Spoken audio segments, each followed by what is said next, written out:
Anthropocène, intersectionnalité, décroissance, ce jargon vous dit quelque chose bien sûr. Mais parfois nous utilisons ces mots sans bien savoir ce qu'ils veulent dire. Dans les mots de la science, on revient donc sur l'histoire et le sens de ces mots-clés, avec des chercheuses et chercheurs capables de nous éclairer. L'épisode du jour est dédié à l'universalisme, un mot clé de l'univers politique français évidemment, mais surtout un mot chargé, bien trop chargé, d'interprétations non fondées, de récupération politicienne ou de polémiques qui nous égarent.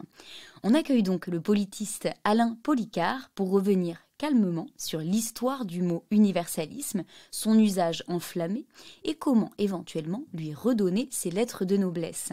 Alain Policart, bonjour. Bonjour.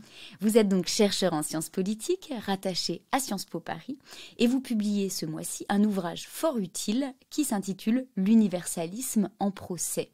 Alors peut-on commencer, s'il vous plaît, tout simplement par une définition? Qu'est-ce que ça veut dire, l'universalisme? Alors, pour expliquer ce que veut dire l'universalisme dans le champ politique, il faut peut-être faire un petit détour par ce que veut dire le mot universel, finalement, qui est un mot très ancien dans la philosophie, sans remonter extrêmement loin, mais tout de même un peu. Au Moyen-Âge, on avait connu une querelle des universaux qui opposait des gens qui pensaient qu'il y avait dans la réalité des propriétés universelles et d'autres qui pensaient qu'elles n'existaient pas, que c'était que des mots. Et l'universel, finalement, c'est ce qui peut être dit de tous. On peut dire que le rouge est une propriété universelle pour les cerises, pour les fraises, etc. On peut dire que l'équinité est une propriété universelle pour les chevaux, et on peut dire que l'humanité est une propriété universelle pour les hommes. Certains disent que non, évidemment, que notamment les penseurs contre-révolutionnaires, le plus célèbre est toujours cité, mais il faut le faire, c'est Joseph de Maistre, qui disait qu'il n'avait jamais rencontré d'hommes, des Russes, des Français, des Anglais, oui, mais des hommes, non. Donc pour dire très clairement qu'il s'opposait à cette philosophie des droits de l'homme qui a pris naissance à la Révolution, et un petit peu avant évidemment, dans les constitutions américaines, dans la Constitution française de 1789 et au-delà, enfin dans la Révolution des droits de l'homme, comme on dit, du citoyen, on a cette idée qu'il existe des droits attachés à l'humanité. Voilà donc un petit peu l'histoire rapide de ce concept et la façon dont la Révolution française s'en est emparée et son histoire ensuite, il a servi à d'autres choses peut-être que ce à quoi il aurait dû être destiné. Alors ce qui est très intéressant, vous le soulignez dès cette première réponse, c'est qu'il y a une tension qui l'habite depuis toujours en fait. Il est toujours accusé d'exclure ou en quelque sorte d'hypocrisie. Vous rappelez dans votre ouvrage l'universalisme en procès, par exemple, les débats entre Jules Ferry et Georges Clemenceau, ce dernier moquant le faux universalisme de Jules Ferry, qui lui servirait en gros à justifier la colonisation. Est-ce que vous voulez bien revenir sur cet épisode historique? Parce que on a tendance, on y reviendra aujourd'hui, à penser qu'à l'époque, tout allait bien, tout le monde était universaliste et puis voilà, tout allait bien. Oui, c'est extrêmement important ce débat de 1885, si j'ose dire, débat, ils se sont répondu, sans pour autant qu'il y ait véritablement un débat suivi entre eux, mais Jules Ferry justifiait la colonisation parce que pour lui la colonisation c'était la mission civilisatrice de la France. Et évidemment, c'est un petit peu le même type de propos qu'on entend pour justifier la colonisation britannique ou autre. Autrement dit, on a porté la civilisation à ceux qui en étaient dépourvus dans une perspective qui était une perspective de hiérarchisation. La colonisation, elle suppose qu'il y a des races à civiliser, je dis races à dessein, même si le mot évidemment est chargé et on pourra éventuellement dire ce qu'il faut en penser, mais on parlait de races et de races inférieures, très clairement, à qui on devait apporter la lumière. Et c'est ce que disait très clairement Jules Ferry. Il disait qu'en fait, il y avait une mission pour la France de civiliser ces populations-là. Et Clemenceau disait très clairement, en 1885, au même moment, que il y avait une sorte d'hypocrisie, vous l'avez d'ailleurs signalé tout à l'heure. Il disait, ne parlons pas de droit, ne parlons pas de devoir. La conquête que vous préconisez, disait-il à Jules Ferry, c'est l'abus pur et simple de la force que donne la civilisation scientifique sur les civilisations rudimentaires pour s'approprier l'homme, le torturer, en extraire toute la force qui est en lui au profit du prétendu civilisateur. Ce n'est pas le droit, c'en est la négation. Donc en 1885 déjà, on avait quelqu'un qui s'élevait contre la colonisation, alors qu'aujourd'hui encore, on a des gens qui, au fond, défendent l'œuvre positive de la colonisation. On l'a vu encore dans le débat il y a assez peu de temps.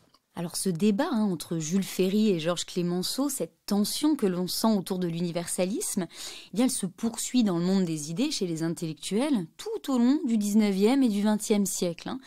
On arrivera dans les années 90 même, avec le philosophe américain Michael Walzer, à parler d'un universalisme surplombant.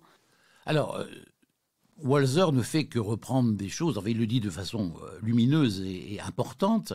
Il le dit d'abord aux États-Unis dans un article de Dissent, et ensuite c'est repris sous une forme un petit peu différente, mais très proche dans Esprit, comme vous l'avez dit en 90, et il oppose effectivement l'universalisme de surplomb, qui est un universalisme qui s'imposerait effectivement, comme nous venons de le dire, à ceux qui ne veulent pas nécessairement entendre parler, qui s'imposerait par un certain nombre de contraintes, éventuellement la force évidemment.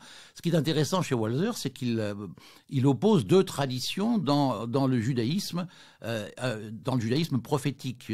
En quelque sorte, il nous donne à voir que ce conflit-là, il est très présent dans les grandes civilisations, dans les grandes religions, et il oppose à cet universalisme qui s'imposerait par des moyens divers, dont la force, comme je le disais, il oppose un universalisme dont les noms peuvent varier, mais le nom le plus simple, c'est l'universalisme pluriel, un universalisme qui, en quelque sorte, reconnaîtrait la singularité de chaque situation, et notamment une situation d'oppression, et montrerait que, au fond, ce qui permet de sortir de l'oppression, c'est l'horizon d'émancipation que représente l'universalisme. Alors, il faudrait reprendre le texte en détail, évidemment, on ne peut pas le faire ici, mais c'est un texte très riche. D'autres mots ont été choisis pour désigner cet universalisme qu'on peut considérer comme authentique, universalisme, comme disait Ricoeur, réitératif, c'est-à-dire que chaque fois, on reprend le récit de chaque civilisation, de chaque société qui a vécu une situation d'oppression et qui a dû s'en libérer. Donc on peut choisir, à mon sens, le mot pluriel parce qu'il met en avant l'idée que nous avons tous, à un moment ou d'autre de notre histoire, chaque société a eu effectivement à conquérir des droits et à se libérer donc de situations qui étaient des situations de l'Ancien Régime par exemple, ou de la colonisation en général, ou évidemment de l'esclavage, mot qu'on n'a pas encore prononcé. On va en venir à la période actuelle, qui est particulièrement tendue, puisque le mot universalisme est à la fois abîmé par des promesses non tenues, la récupération politique dont il fait l'objet, notamment dans des discours identitaires. Comment, en tant que politiste, en tant que chercheur, on analyse ces tensions, on les observe? D'ailleurs, est-ce qu'elles ont en fait quelque chose de singulier, de nouveau? Et je vous laisse évidemment donner des exemples de discours ambiants si vous souhaitez muscler le propos. L'universalisme suppose des principes. Et on peut considérer effectivement que les principes que la France a établis avec la Révolution, liberté, égalité, fraternité, on pourrait dire, on pourrait ajouter sororité ou on pourrait ajouter solidarité également, ces principes-là ne sont pas des valeurs identitaires.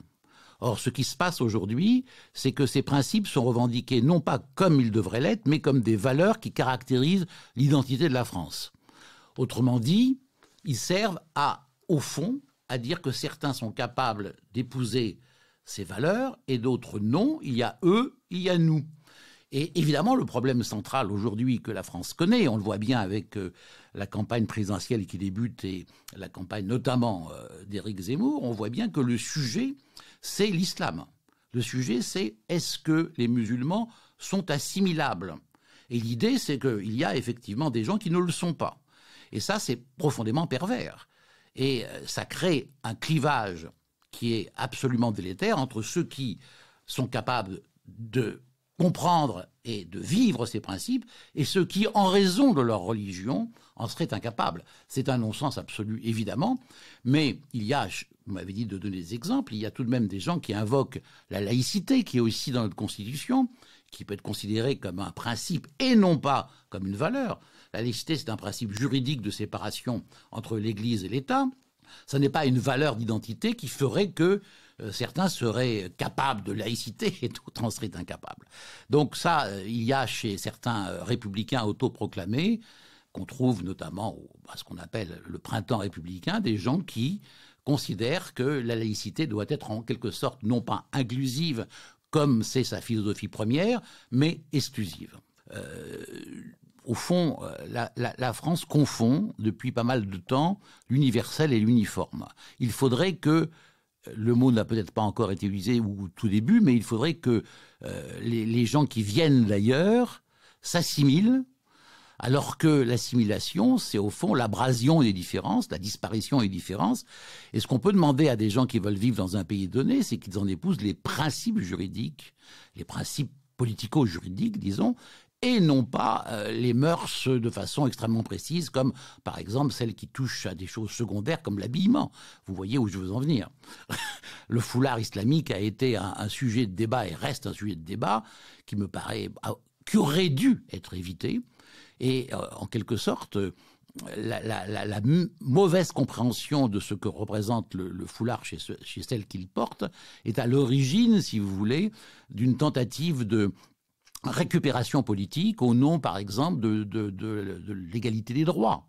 Alors que quand on s'est rendu compte que la laïcité ne s'intéressait pas vraiment aux droits des femmes, et historiquement c'est le cas, on a essayé d'invoquer l'égalité des droits en disant que le foulard était une atteinte à cette égalité, alors que même si évidemment on ne peut pas exclure que dans certains cas il soit instrumentalisé par des hommes et par des prédicateurs politiques ou religieux, le plus souvent le foulard, les enquêtes sociologiques le montrent, est porté de façon tout à fait spontanée comme moyen au fond de s'émanciper de la tutelle des hommes, de leur père, de leurs frères, etc.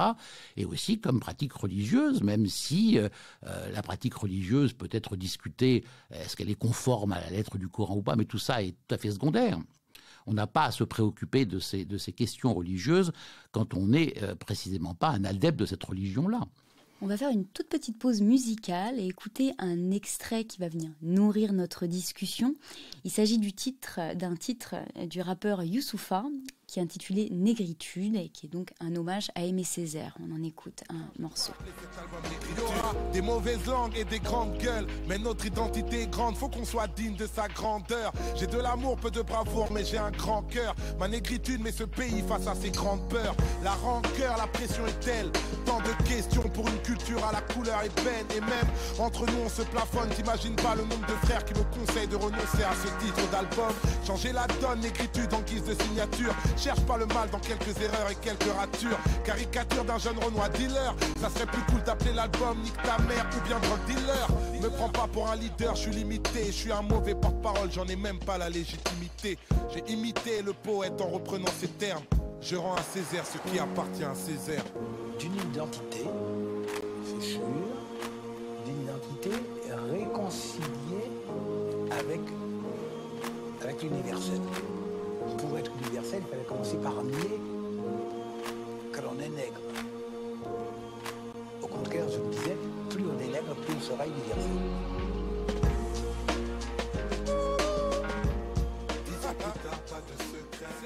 On entend Youssoupha dire « Ma négritude met ce pays face à ses grandes peurs ». Qu'est-ce que le chercheur en sciences politiques ajoute à ça ? Il est frappé par la justesse de ce point de vue. Il se trouve qu'on est dans les locaux de Sled, et je lisais hier dans Sled précisément un article court mais extrêmement puissant de Saïd Tagmaoui qui disait qu'il ne ressentait plus aujourd'hui d'aigreur ni d'amertume, qu'il est même le plus heureux des hommes quand il revient à Paris pour fréquenter ses restaurants, ses musées, pour profiter de ses théâtres. Il dit « Je suis chez moi ». Et il dit également que c'est au nom de cet amour qu'il se permet, comme Youssoupha, de dire que la France ne va pas dans le bon sens, cette France de mon enfance, dit-il. Que je n'aime pas son visage quand elle exclut au lieu de rassembler, quand elle laisse à la porte des millions d'enfants d'immigrés qui désespèrent d'être ainsi mis de côté, alors qu'ils ont tant à apporter. Ces enfants, ce sont ses enfants. Ces enfants avec le démonstratif et puis avec le possessif. Ils sont nés ici, ils ont grandi ici, et pourtant, rien à faire, on continue à les considérer comme des étrangers dans leur propre pays. On les discrimine, on les stigmatise, on les caricature, on leur refuse ce minimum d'attention, d'amour, sans lequel on n'arrive à rien dans la vie. Le mythe du français de souche est une construction de l'esprit qui repose sur des fantasmes de pureté totalement déconnectés de la réalité telle que nous l'a transmise l'histoire. Comment croire à cette fable quand pendant des siècles et des siècles, nos rois et reines se marient avec des régents espagnols, des monarques autrichiens, des princesses prussiennes, autant de sang étranger et d'enfants aux origines mêlées. C'est un magnifique texte qui correspond tout à fait à la chanson de Youssoupha. Et au propos de Césaire, et au-delà de Césaire également d'autres hommes politiques ou poètes ou intellectuels africains comme Léopold Sédar Senghor, comme également l'antillais Édouard Glissant, qui dit des choses absolument équivalentes et dont le mot extrêmement riche est repris de façon un peu approximative dans le débat politique, le mot de créolisation. Au fond, la créolisation, c'est un processus. C'est un peu différent d'ailleurs de la créolité qui serait quelque chose de fixe qu'on observerait. Et ce qui nous montre, en choisissant ce mot glissant, c'est que la rencontre, la curiosité est toujours un processus en marche. Je dis curiosité parce que je parlais de cosmopolitisme tout à l'heure et la chanson de Youssoupha, elle met en avant, et les mots de Césaire notamment, l'idée que l'universel ne se conquiert pas par la négation de la singularité. Il se trouve qu'un de mes philosophes préférés, qui s'appelle Guem Antoni Appiah, qui vient de sortir un livre, enfin traduit un livre en français qui s'appelle Identité repensée, ou à repenser, j'avoue, j'ai oublié un peu le titre, mais enfin c'est ça, c'est l'idée en tout cas. Et précisément, Appiah est celui qui a créé cette expression utile qui s'appelle le cosmopolitisme enraciné. C'est-à-dire qu'en fait, ça nous dit clairement qu'on adhère ou on atteint l'universalisme que par la reconnaissance de sa situation singulière. L'universel n'est pas un lieu vide, hein, c'est tout le contraire. Et ça ne demande pas de se dépouiller de sa personnalité, de son histoire et des circonstances de sa vie. Au contraire, c'est à partir de celle-ci que l'on acquiert la dimension qui nous permet d'aller au-delà, la dimension donc universelle. Ce texte magnifique parle évidemment d'exclusion, de cette exclusion qui caractérise aujourd'hui la société française. Ma question est, est-ce que cet état de fait est l'héritage d'un universalisme finalement au nom duquel on a voulu dominer, au nom duquel on a voulu réduire en esclavage, au nom duquel on a colonisé, et ces faits historiques, on refuse de les regarder en face? C'est l'héritage de tout ça? Oui, alors je ne dirais pas exactement l'héritage universaliste, je dirais l'héritage de l'universalisme à la française, ce qui est extrêmement intéressant puisque c'est un oxymore, en fait, universalisme à la française. L'universalisme, il ne peut pas être effectivement d'une coloration spécifique. Certes, on le conquiert avec ses singularités, comme je l'ai dit, je vous prie de m'excuser, mais on y arrive en mettant en avant ce qui transcende ces identités. Donc, universalisme à la française, c'est un mot qui est souvent, à la fois d'ailleurs, qui n'est pas nécessairement polémique, puisqu'il est revendiqué par ceux qui, précisément, veulent abraser les différences, et il est revendiqué aussi pour rendre compte d'une histoire, une histoire longue, qui commence effectivement avec l'épisode de l'esclavage et de la colonisation, où on considérait qu'il fallait que les individus, je le redis, que les individus souvent de couleur noire ou de couleur un peu foncée, s'accommodent en quelque sorte à nos façons de vivre. Donc c'est encore l'héritage, je crois, puisque dans nos institutions, c'est pour ça qu'on peut parler parfois de racisme systémique, parce que dans nos institutions, on retrouve des traces de ces hiérarchies d'autrefois. Et on les retrouve, il suffit d'observer le rapport à l'emploi, le rapport à l'espace, le rapport à l'école. Et on voit bien que des mécanismes de ségrégation spatiale, scolaire, de travail demeurent, et que dans les pratiques de certaines institutions, on a, de façon très souvent involontaire, voire inconsciente, on a toujours ces stéréotypes qui conduisent à hiérarchiser au fond les individus. Les stéréotypes de genre en sont un autre moyen, ils sont extrêmement présents aussi. On a beau en être conscient, il est très difficile d'y échapper. Non, j'allais vous interrompre parce que effectivement, vous rappelez là des faits qui ont été documentés. Pourquoi ça bloque autant finalement? Pourquoi on n'arrive pas en France à reconnaître ces faits, ces discriminations, cet héritage, en tout cas cette histoire du colonialisme et de l'esclavage, et à avancer avec ça? Oui, il a fallu très longtemps dans d'autres domaines, par exemple pour la reconnaissance du génocide des Juifs et de la participation de la police française ou du régime de Vichy. Vous voyez le temps qu'il a fallu pour reconnaître la responsabilité de la France, enfin, du régime de Vichy, dans la rafle du Veldiv. C'était 1942, on l'a reconnu sous Chirac, si je me souviens bien. Donc il a fallu une 50aine d'années, voire un peu plus. On est à peu près dans cette distance-là avec la fin de la guerre d'Algérie. On est dans les 50 ans environ. Et je crois qu'il faudrait qu'on reconnaisse clairement nos torts et qu'on s'emploie à les réparer. Alors, la réparer, évidemment, ça n'est pas nécessairement des réparations financières. La justice qu'on appelle ici, je m'inspire ici de ce que dit Magali Besson, c'est une justice transactionnelle. Il s'agit simplement d'agir politiquement pour modifier les structures.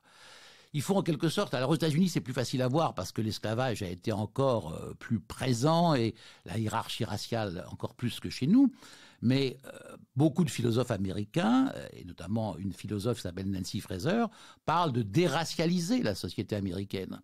Et il s'agit effectivement de voir ce qui, dans les règlements, dans les décrets, dans les lois évidemment, pourrait contribuer encore à enraciner cette hiérarchie.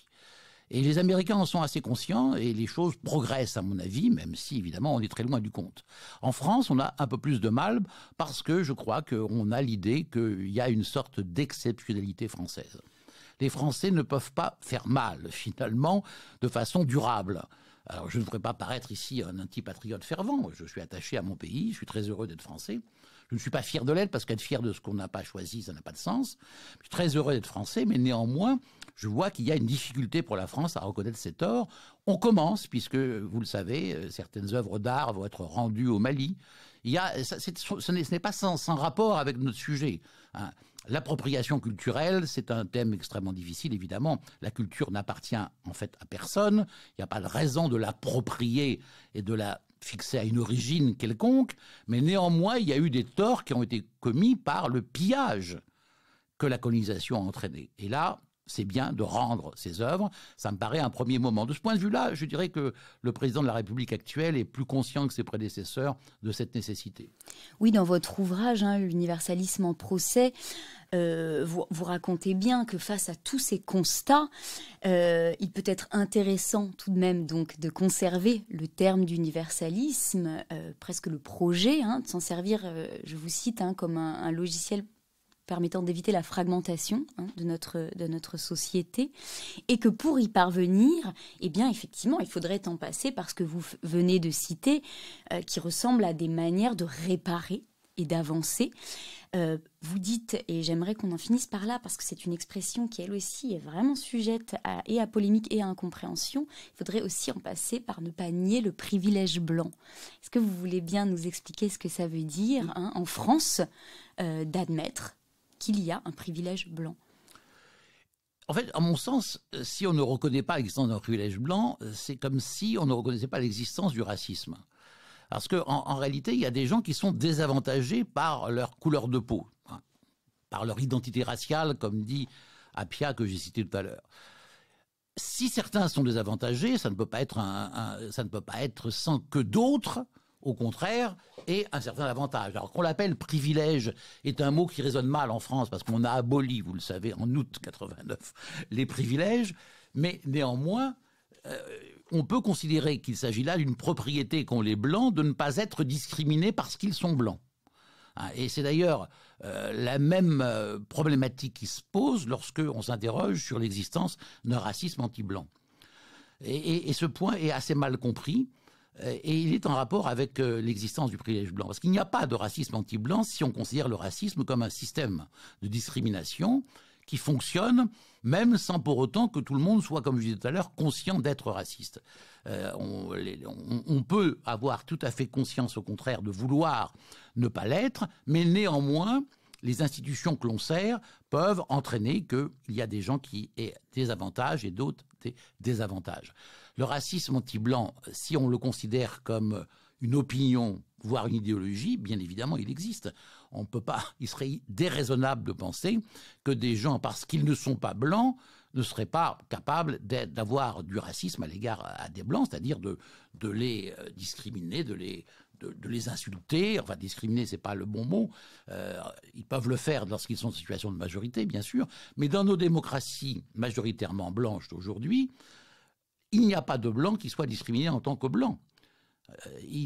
Un Blanc peut l'être parce qu'il est ouvrier, par exemple, parce qu'il n'est pas qualifié, parce que c'est une femme seule avec des enfants, etc., et qui subit un certain nombre de contraintes dues à cette situation-là. Donc un Blanc peut être discriminé, mais pas en tant que tel.